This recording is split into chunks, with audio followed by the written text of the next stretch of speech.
एक दूरस्थ राज्य में एक बुद्धिमान और साहसी राजकुमार रहते थे, जिनका नाम था राजकुमार आर्यन।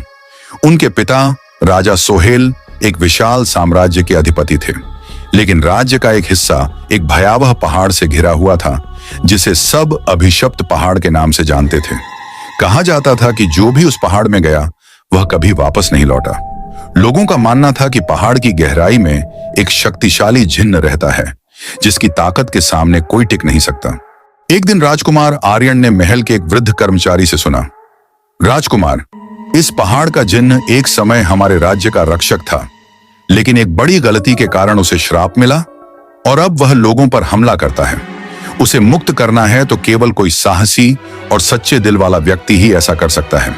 इस बात को सुनकर राजकुमार ने फैसला किया कि वह उस श्राप को तोड़ेंगे और जिन्न को मुक्त करेंगे। अपने पिता और सभासदों की मना करने के बावजूद एक दिन वह अकेले ही उस भयावह पहाड़ की ओर निकल पड़े। पहाड़ की ओर बढ़ते हुए राजकुमार ने महसूस किया कि चारों ओर का वातावरण और भी डरावना होता जा रहा है। हवा में अजीब आवाजें और झाड़ियों के बीच रहस्यमय परछाइयां दिख रही थीं। अंततः वह पहाड़ के प्रवेश द्वार पर पहुंचे। वहां एक विशाल पत्थर का दरवाजा था, जिस पर लिखा था, तुम्हारा साहस और सच्चाई तुम्हें रास्ता दिखाएंगे, लेकिन यदि तुम्हारे मन में जरा भी डर हुआ तो यह दरवाजा तुम्हारे लिए आखिरी होगा। राजकुमार ने खुद को हिम्मत दी और दरवाजे को धक्का देकर अंदर प्रवेश किया। श्रापित गुफा के अंदर पहुंचते ही राजकुमार ने देखा कि चारों ओर लाल लाल रोशनी चमक रही है।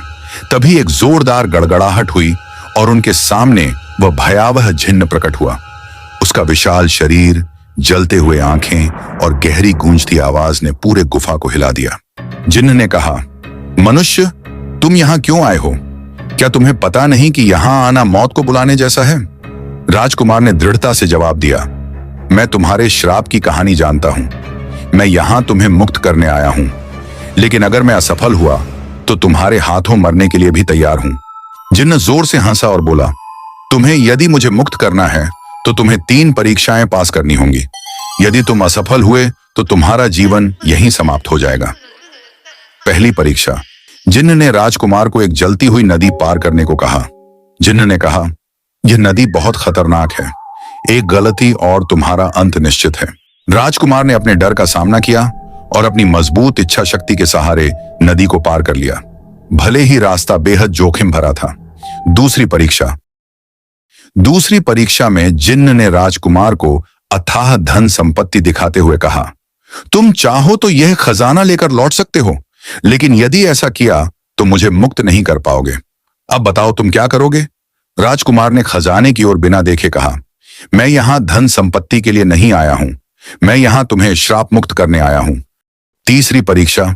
त्याग। अंतिम परीक्षा में जिन्न ने कहा, तुम्हें अपना सबसे प्रिय वस्तु त्यागना होगा। राजकुमार ने अपनी तलवार, जो उनकी मां ने मृत्यु से पहले उन्हें दी थी, जिन्न के सामने रख दी और बोले, यह मेरी जिंदगी की सबसे प्रिय चीज है, लेकिन मैं इसे त्यागने के लिए तैयार हूं। श्राप का अंत। राजकुमार के इस त्याग को देखकर जिन्न भावुक हो गया। उसने कहा, तुम्हारे साहस, सच्चाई और त्याग ने यह साबित कर दिया कि तुम वास्तव में एक महान व्यक्ति हो। मैं अब श्राप मुक्त हो गया। जिन्न का भयावह रूप गायब हो गया और उसने अपना असली रूप धारण कर लिया, एक सुंदर और शक्तिशाली देवदूत का। उसने राजकुमार को आशीर्वाद दिया और कहा, अब तुम्हारा राज्य मेरी सुरक्षा में रहेगा। घर वापसी। राजकुमार आर्यन पहाड़ से वापस अपने राज्य लौटे। जब वह महल पहुंचे तो प्रजा और राजा सोहेल ने उनका भव्य स्वागत किया।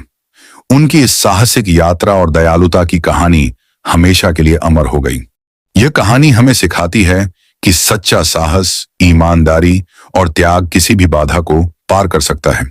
अपने डर का सामना करते हुए दूसरों की भलाई के लिए किया गया हर प्रयास हमेशा फलदायी होता है।